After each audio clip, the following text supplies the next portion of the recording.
పెళ్ళైనా పండగైనా వేడుక ఏదైనా పట్టు చీరల ప్రత్యేక వేదిక వారాహి సిల్క్స్. అందరికీ నమస్కారం. నిన్న ఏదైతే నా బర్త్డే పార్టీ జరిగిందో ఒక చిన్న ఇంట్లో పార్టీ లాగా, ఒక ఫ్యామిలీ ఫంక్షన్ లాగా జరుపుకోవాలన్న ఒక ఉద్దేశంతో ఆ రిసార్ట్లో మా అమ్మా నాన్నల కోరిక మేరకు మా అమ్మా నాన్నలతో కలిసి, మా ఫ్యామిలీ మెంబర్స్తో కలిసి నేను జరుపుకోవడం జరిగింది.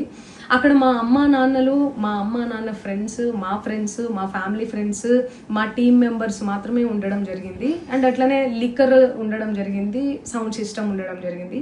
సో సౌండ్ సిస్టమ్కి, లిక్కర్కి పర్మిషన్ తీసుకోవాలని చెప్పి నాకు అస్సలు అవగాహన లేదు, ఐడియా కూడా లేదు. అది అనుకోకుండా సడన్గా ప్లాన్ చేసుకొని వెళ్ళిపోవడం జరిగింది అక్కడ. సో అందుకు నాకు అవగాహన లేదు, లేకుంటే నేను డెఫినెట్లీ తీసుకునేదాన్ని. నాకు అసలు గైడెన్సీయే లేదు. ఎవరైనా గైడ్ చేసినా కూడా నేను పర్మిషన్ తీసుకునేదాన్ని, లేకపోతే నేను ఎందుకు ఇలా తెలిసి చెయ్యను కదా.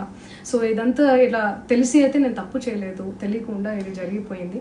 అండ్ అక్కడ లోకల్ లిక్కర్ తప్ప అసలు వేరే ఏ ఇతర పదార్థాలు, మత్తు పదార్థాలు కానీ వాడడం అసలు జరగలేదు. అక్కడ దొరకలేదు కూడా, పోలీసులు సెర్చ్ చేసినా కూడా. అండ్ అక్కడ ఎవరికైతే పాజిటివ్ వచ్చింది అని చెప్పి పోలీసులు చెప్తున్నారో ఆయన ఎక్కడో ఒక చోట తీసుకున్నాడు, ఎప్పుడో తీసుకున్నాడు అని చెప్పి తేలిందని చెప్పి పోలీసులే చెప్పారు. అండ్ అది ఇన్వెస్టిగేషన్ కూడా జరుగుతుంది. మేము కూడా పోలీసులకు కోఆపరేట్ చేస్తున్నాము. అండ్ నేను ఎందుకు ఇలా చేస్తాను, అసలు నాకు తెలిసి ఎందుకు చేస్తాను, మా అమ్మా నాన్నలతో దట్టు, మా అమ్మా నాన్నలు పెట్టుకొని ఇలాంటివి నేను ఎంకరేజ్ చేస్తానా, ఇలాంటివి చెప్పండి.